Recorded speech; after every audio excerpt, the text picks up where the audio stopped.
Shut up. I ended it. No, you didn't. You never end it right. And besides, everybody knows that we do these like extra recording things so I can put them in the bloopers. Like it's just like when you tell a joke and they're like, "Oh yeah, because of this." Yeah, that's Dylan right there.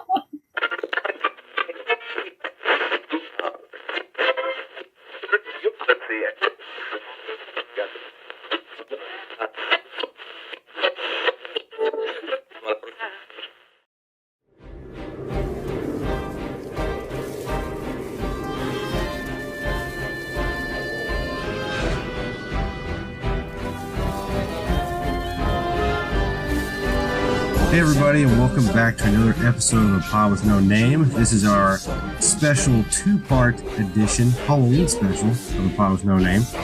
We're going to be giving you guys some tricks and treats for the fantasy season in terms of players, as well as a midway point review of the season.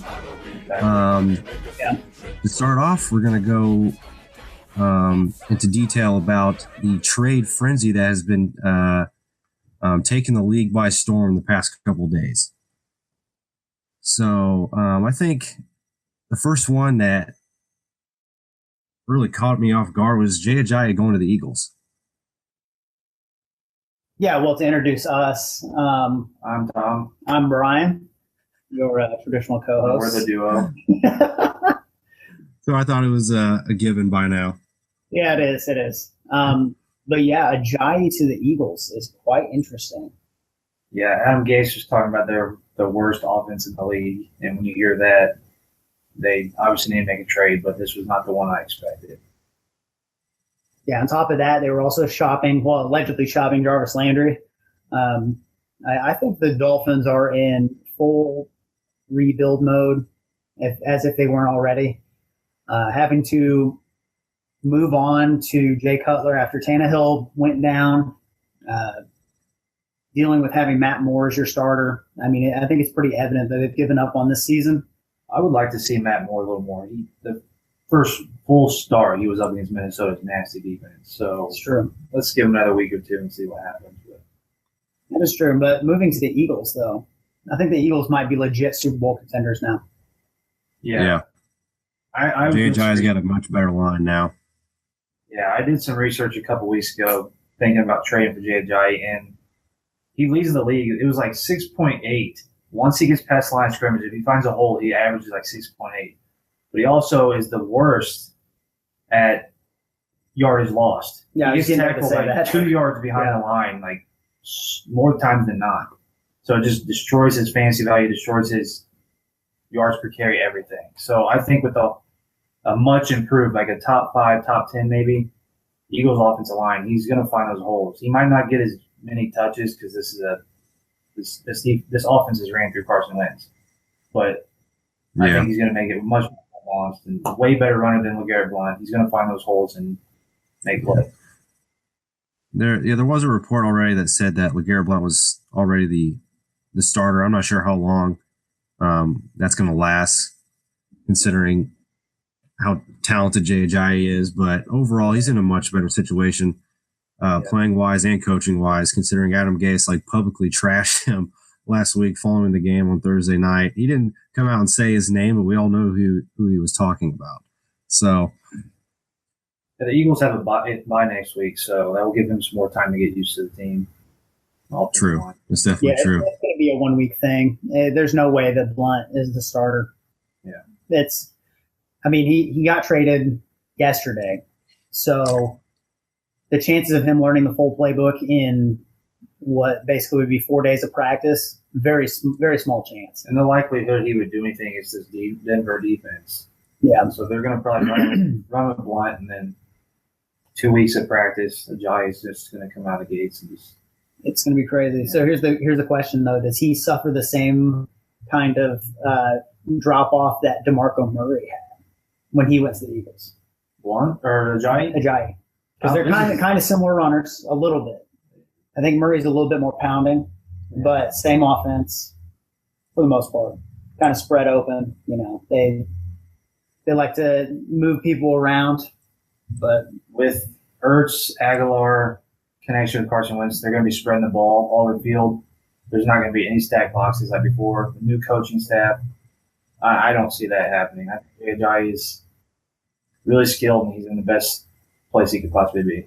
I like that answer. That's what I would say as well. I think they have too much talent now, as opposed to when Chip Kelly was there. They can't put 9 in the box. So and next year, Alshon Jeffrey's going to be gone, and Jarvis Landry's going to be there. So Doug Peterson will know how to utilize Ajayi better than Chip Kelly would if he was still there. So I like his chances better. Yeah, moving on to your favorite trade. My favorite trade was actually the Jimmy Garoppolo to the 49ers. I did not see that one coming. Nope. I expected the Patriots to hold on to him. It's crazy because apparently the Browns made a pass at him. The 49ers obviously were involved. But ultimately, San Fran gets the most coveted backup quarterback in the league for just a second round pick, and yeah. I think that may have been it, actually. The Patriots ended up picking up Brian Hoyer, right? Yeah, which was there was a report that said that Hoyer was a part of the original deal, that they ended up just doing the pick for Garoppolo, and then they end up getting Hoyer today. So Patriots know how to do it, man. Patriots are brilliant. Yeah. 3 years. And Garoppolo, it was a win-win for both teams, honestly. Yeah, Garoppolo cannot have gone to a better situation with Kyle Shanahan. He's going to turn him into I think a top 10 quarterback next season, just because of what Kyle. If Pierre Garcon and Carlos Hyde stay on that team, Breida looks really fast. I think from what I've seen, if he could be put in the slot, unless they find someone else, I like that team. And the defense is getting better. They're missing a couple pieces here and there, but if they can actually put the ball on offense, that'd be a good team. Yep, they need to re-solidify that offensive line back to the way it was during Hyde's first or second year. And then they're one or two good playmakers away from being a really good team, because that defense is ready. I think they just need an offense that can keep them in games. And then, looking at the free agent list for next year for wide receivers, we're talking about potentially Alshon, like you mentioned. Jarvis Landry is also a free agent. Martavis Bryant.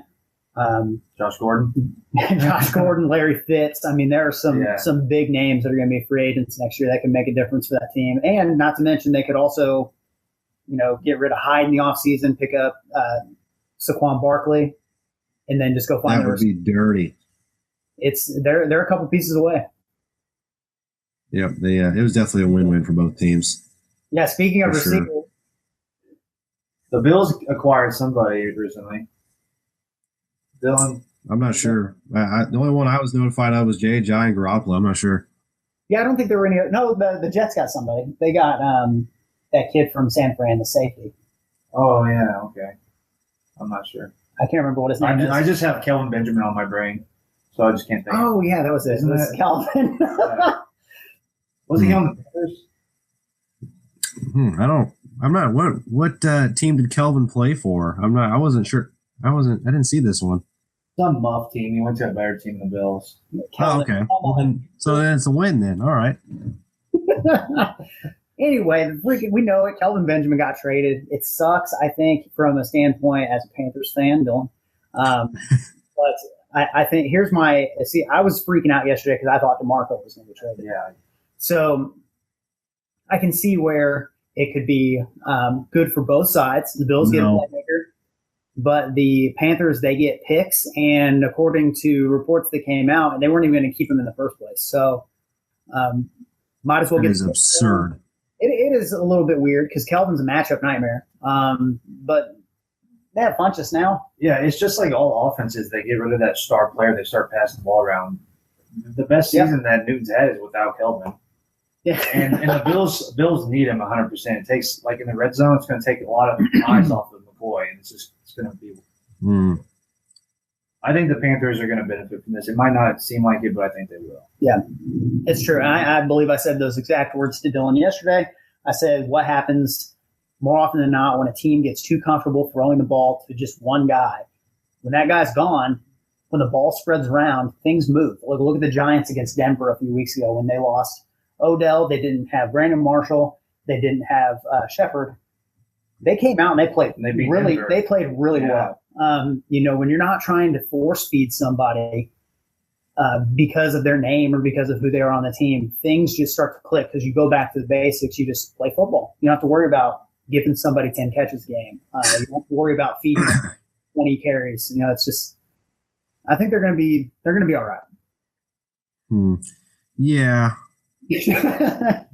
Yeah. I don't think right away it will be all right. It'll definitely take some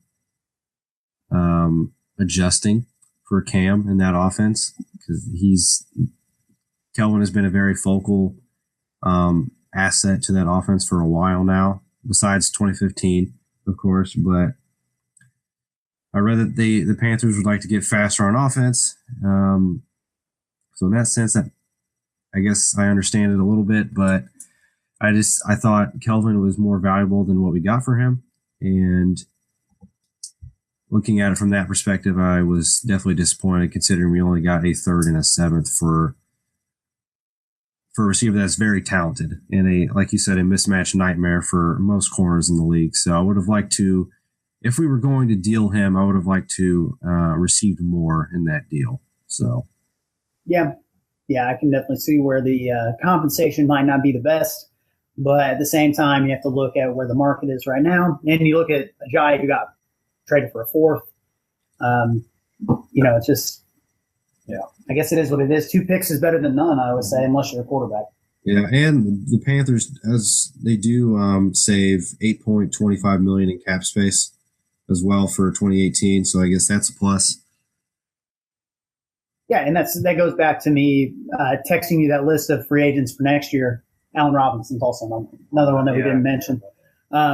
But he comes with a little bit of baggage now just because he tore his ACL. But I mean, they have some options, and I wouldn't be surprised, if they go out and if they draft a receiver or if they sign one of the big name guys. But we'll see. I think the Bills definitely got a solid addition to their team. They finally got a X receiver that they've been needing ever since they traded Sammy Watkins. I think Jordan Matthews is more of a slot guy, and Zay Jones hasn't really lived up to the hype since being drafted. And with the Panthers, my biggest worry is that Devin Funchess won't deliver in this new role now, being the number one. But we'll see. Yeah. A couple weeks until he comes back, and then that thing will get rolling. They have a winning record right now, so I think they're going to be fine. We shall see. Moving on away from the doldrums of the trade deadline, now that that's passed and over with. I guess one thing that we can mention before we move on is the failed trade between the Bengals and Browns. Oh, yeah. That's hilarious. Yeah, apparently somebody forgot to hit send on an email, and I read one report that said that I think it was the Browns were too busy celebrating, and it was 3:57 on the clock. Trade deadline's at 4. People were shaking hands. Oh yeah, we got AJ McCarron from the Bengals, sweet. But paperwork didn't get in on time. Jeez. Sorry about your luck. So the Brownsiest Brown move that you can make. That's hilarious. It's terrible. But anyway, that means that gives them a chance to get one of the big quarterbacks in the draft, because they clearly are not satisfied with Deshaun Kaiser. No, they need to address that in this year's draft. Quit trading out like you have the past 2 years with Deshaun Watson and Carson Wentz, who they could have had, and focus on getting your quarterback. Nope, we need more defense. All right, onward. I guess the other thing we can talk about are the league trades that went down. It was a frenzy for our league as well. Yeah. You guys didn't really get to see it because of the audio issues that we had in the episode we recorded for last week, but my trade talks during our show ended up going through and turning into something for me. Brian, you've acquired one of the better running backs in the league in LaShawn McCoy. Chris got himself Travis Kelce. Dylan, you were able to move a couple people as well. I know you traded Deshaun Watson, but I'm drawing a blank right now. You got Jimmy Graham. Jim Graham and Kirk Cousins. Kirk Cousins. So because you have Carson Wentz, that wasn't that trade. You have to win every week when we're not in the playoffs, like all those 6-2 guys. But yeah, I think that Rudolph coming on the bye, I think it was a good move for you. Yeah, I think if you look at all the teams, everybody improved at one spot. Yeah. None of the trades were ridiculous. It's funny because all of us were involved in them, but for the most part, I think everybody got what they needed to hopefully make a push towards the playoffs. Yeah, it's definitely getting down to that point in the season. Yep, and we're going to start seeing all those top teams start playing each other. Chad picked up his second loss of the year. Jordan got his as well. Kyle finally got off the schneid, so he saved himself from an embarrassing fall out of the playoffs for now. I guess that leads us into our next topic too with Juice and Zeke. Yeah. That suspension is back on after being off and on and off and on again. So as of this moment that we're recording, Zeke's out for 6 weeks. So he'll be eligible to play tomorrow, I bet. Yeah. As we have gone through many times, something's going to change, and he's going to be eligible to play for another 2 weeks because the judge is going to be on vacation again. And I think he's going to stick this time around. These are the same people that dropped the ban on Brady. Yeah. So I just feel like it's going to happen now. Yeah, and the way it sits right now, if assuming nothing changes, the 6 weeks, he's going to be out until week 14, which is the second week of the playoffs. Yep. Or no, 15. If Juice can get a first round bye, especially, that's going to be critical. Yeah. Because if he has to play on a wild card weekend without Zeke, it could get interesting. Yeah. I think if he does get the first round bye and Zeke comes back, I think it's safe to say he's going to win. Yeah. So luckily it didn't happen 2 weeks from now when he would have missed the entire playoffs. But by then he would have probably at least secured a playoff spot, and he'd be in it for sure. But chances of him winning are a lot bigger with Zeke. I think we can all agree with that. Well, I can predict right now what's going to happen is he's not going to get the first round bye and have Zeke. Kyle's somehow going to beat him. Then he's going to play like Jordan or Chad, and they're going to get 3 guys injured. Kyle's going to win that game because of injuries. And he's going to get up there, and then whoever's up there doesn't set their lineup, and Kyle wins it. So Kyle just gets everything to go today. Yeah. So. He's a lucky guy. Hate that kid. Love you, Kyle. Yeah, he's probably going to beat me this week. Yeah, probably. With that attitude. Yeah. With the trade to Kelvin and Chris Hogan getting hurt, it's gonna hurt me a little bit. Yeah, and Le'Veon Bell being on bye doesn't help either. Terrell Pryor's on the waiver wire. Yeah, you can pick him up. Oh, I might as well do that. I think so. Yeah. Right after dropping him today, that's a good idea. It would be a good move. I like it. Is there anything else you want to talk about in regards to the midpoint of the season? I think we covered it. Yeah, I think we covered it. Trades, our league trades, potential finishes of the year. I think that covers the midway point recap. For this topic, but Brock Osweiler's starting again for. Yeah, true. That came out today. Osweiler is continuing to make money from the Browns for playing for the Broncos. Yeah. What a man! What a man! You got to figure it out. He might be a piece of poop, but he, I mean, he's going to be starting for an NFL team, getting paid by 2 of them. I don't know, but I don't know. We'll see. He's got the best job in the world. They needed to make a change at quarterback though, because Simeon, I don't think is the answer. I don't think Paxton Lynch is either, but he looked bad in the preseason, and this is a good pass rush defense in the Eagles. Yeah. So it's a good time to keep him on the bench. Yeah, there's another team shopping for a quarterback in the offseason. I just don't see it. I think they missed their opportunity this past offseason too. I mean, everybody knew that they needed a quarterback ever since Peyton left. They put their faith in the wrong guys. So,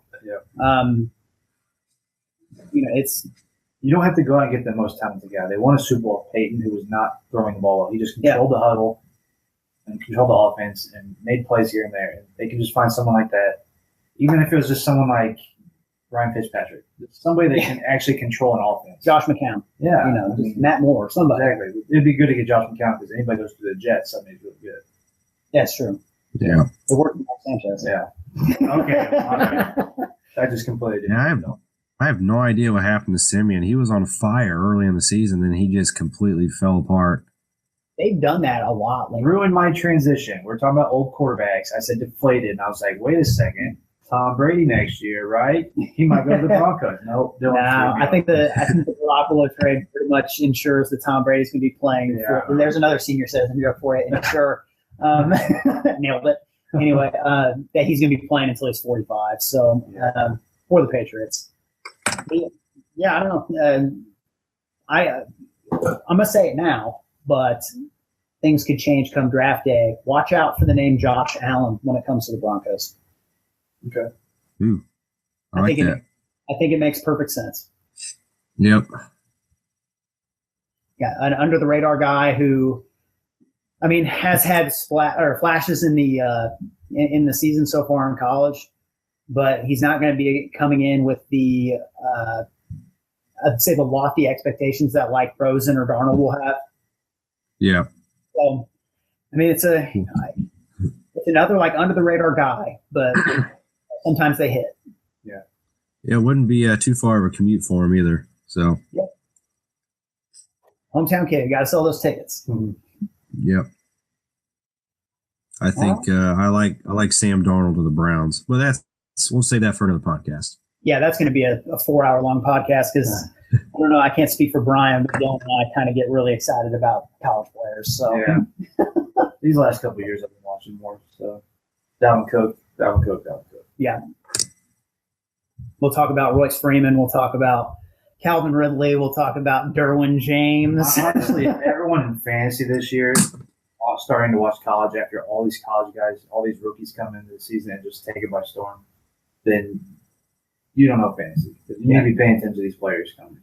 Yeah, this has been the best rookie class in a really long time, except for the receivers. They've been underwhelming. But the receivers are not very deep this year. Yeah, it's I don't know. There's only like 2 worthy of going in the first round.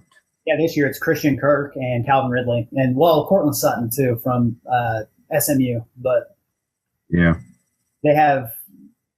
So there's 3 big guys, but there's not. It's not very deep this year. I think this year more so than ever. Brian and I were talking before we were recording. Is that this year's a defensive draft? It feels like. Oh yeah. Yeah, I mean, last year was really deep at corner. Safeties were pretty decent, and pass rushers was really deep. But this year, I mean, there's a couple of wide receivers. There's like 2 or 3 running backs. The quarterbacks are deeper this year, but O-line's kind of terrible. Who's going to do IDP next year? Yep. So. Yeah, totally agree on that one. D-line is definitely stacked this year. Oh, yeah. D-line's going to be a big-time position group in the first round. I think, again, this year, for the most part, secondary is going to be big. I think you're going to see probably 4 quarterbacks in the first round, at least, again. Yeah. A handful of tackles, but that D-line depth is pretty impressive. Yeah, definitely. All right, let's transition out of this one. All right. Let's get out of here. So, as Dylan mentioned, 2-parter. Yep. Thanks for listening to part 1, guys, and stay tuned for part 2 for the tricks and treats of the fantasy season.